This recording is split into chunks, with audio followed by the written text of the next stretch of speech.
8 match में पता चल गई औकात। दिल्ली ने खोले धागे तो रोहित किया याद। कहर बनकर टूटे पंत के धुरंधर, आखिरी गेंद तक मचाया गदर। 17 छक्के 22 चौके पावर प्ले में उठा दिया तूफान। फेल हो गए पांड्या के सारे प्लान। एमआई की बर्बादी से अंबानी बेचैन, गुस्से से मैदान पर फट पड़े हिटमैन। हार्दिक के फैसलों से क्रिकेट जगत दंग, आखिरी ओवर तक तिलक वर्मा ने लड़ी जंग। रोहित की बेटी के नाम हाफ सेंचुरी का सेलिब्रेशन, बढ़ती ही जा रही है पांड्या की टेंशन। हार्दिक की हीरोगिरी काम नहीं आई, प्लेऑफ से बाहर हो गई एमआई। एटीट्यूड पर भड़के कैफ और पठान, पहली बार दे दिया पागल वाला बयान। दिल्ली में डीसी और एमआई की जंग शुरू हुई तो दोनों के लिए आर पार की लड़ाई थी, क्योंकि जैसे जैसे आईपीएल का कारवां आगे बढ़ता जा रहा है, प्लेऑफ के लिए मर मिटने वाली टक्कर हो रही है। राजस्थान से करारी हार के बाद कमबैक की उम्मीद लेकर उतरे पांड्या ने टॉस जीता और पंत को बैटिंग थमाई। डीसी के ओपनर आए और पहले ही ओवर में पांड्या का पूरा समीकरण बिगाड़ दिया। ऑस्ट्रेलियाई सनसनी फ्रेजर मैकगर्ग ने एक ओवर में 19 रन ठोक दिए और इस पहले ओवर के बाद ही एक बार फिर लोग पांड्या के फैसले से हैरान रह गए कि आखिर 5 मैच हारने के बाद भी पांड्या अपनी मनमानी क्यों चला रहे हैं। जब बुमराह सालों से एमआई के स्ट्राइक बॉलर रहे हैं और टूर्नामेंट में टीम की हालत भी खराब है, तो बुमराह से पहला ओवर क्यों नहीं कराते। पहले ही मैच से बुमराह को देरी से बॉलिंग देने पर पांड्या से सवाल पूछा गया है, बावजूद उसके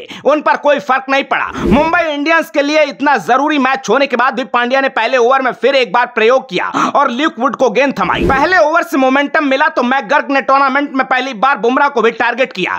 इस सीजन में पहली बार हुआ जब बुमराह ने अपने पहले ओवर में 18 रन दिए। 2 ओवर में 37 रन पड़े तो रोहित शर्मा समेत पूरी टीम को अंदाजा लग चुका था कि आगे किस तरह का तूफान आने वाला है, लेकिन पांड्या पर इसका कोई असर नहीं हुआ। पांड्या ने अपने प्लान के मुताबिक शुरुआती 5 ओवर 5 अलग अलग बॉलर से करवाए। 5वां पांड्या खुद करने आए और मैकगर्ग ने 4 बाउंड्री के साथ 20 रन ठोक दिए। पावर प्ले खत्म हुआ तो 6 ओवर में दिल्ली ने स्कोरबोर्ड पर 92 रन लगा दिए थे। अब जब मैच हाथ से निकल रहा था तब जाकर हार्दिक पीछे हटे और मैच की हालत देखकर रोहित शर्मा से रहा नहीं गया, तो टाइम आउट मीटिंग में रोहित ने पूरी टीम को समझाया। फील्ड पर पांड्या बिल्कुल बेबस चुपचाप खड़े थे और सारे खिलाड़ी ध्यान से रोहित शर्मा को सुन रहे थे। लेकिन इस मीटिंग के बाद हार्दिक पांड्या ने फिर अपनी चलाई और टाइम आउट के बाद खुद ओवर करने का फैसला किया। पांड्या के इस दूसरे ओवर में दिल्ली के ओपनर्स ने 21 रन ठोक दिए। इसके बाद रोहित का फील्डिंग प्लान गेम में आया और पीयूष चावला के ओवर में मैकगर्ग आउट हो गए। लेकिन जब तक रोहित एक्शन में आते, पांड्या के मनमाने फैसलों पर ब्रेक लगाते, एमआई के बॉलर्स का ब्रेक फेल हो चुका था। बुमराह को छोड़कर मुंबई के एक भी गेंदबाज की बॉल प्लान के मुताबिक नहीं गिर रही थी।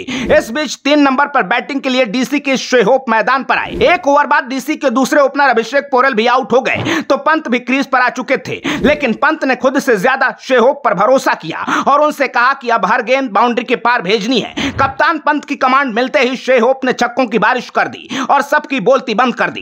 इसके बाद पंत ने भी अपने हाथ खोले और 19 गेंद में 29 रन बनाकर आउट हुए। दिल्ली के लिए बाकी बचा काम ट्रिस्टन स्टब्स और बापू अक्षर पटेल ने पूरा किया। 20 ओवर के बाद दिल्ली ने बोर्ड पर 257 रन लगाकर मुंबई का प्लेऑफ में क्वालिफाई करने का सपना भी आसमान में टांग दिया। लेकिन पंजाब का रन चेस देखने के बाद कोई भी स्कोर असंभव नहीं लगता, तो दूसरी पारी में मुंबई से भी उम्मीद बाकी थी। लेकिन एमआई की शुरुआत खराब रही और डीसी ने 6 ओवर में 65 रनों पर 3 विकेट गिरा दिए। रोहित, ईशान और सूर्या की सस्ते में वापसी के बाद एमआई की जीत मुश्किल हो चुकी थी। इसके बावजूद तिलक वर्मा के फाइट बैक, पांड्या की हार्ड हिटिंग देखकर कुछ देर तक लगा कि मुंबई वापसी कर सकती है। लेकिन फिर 24 साल के कश्मीरी बॉलर राशिक दर सलाम ने पांड्या को वापस भेज दिया। एक गेंद बाद राशिक ने नेहल वढेरा को भी निपटा दिया तो एमआई की वापसी नामुमकिन हो गई। एक छोर पर तिलक वर्मा ने तूफानी अर्धशतक पूरा किया। अपनी हाफ सेंचुरी रोहित शर्मा की बेटी समायरा के लिए डेडिकेट की। आखिरी ओवर तक लड़ाई में बने रहे लेकिन रिजल्ट नहीं बदल सके। कुल मिलाकर यह मैच बैटिंग के लिहाज से हार्दिक के लिए भले ही पहले से बेहतर रहा, लेकिन उनके मनमाने फैसलों ने टीम का बेड़ा गर्क कर दिया।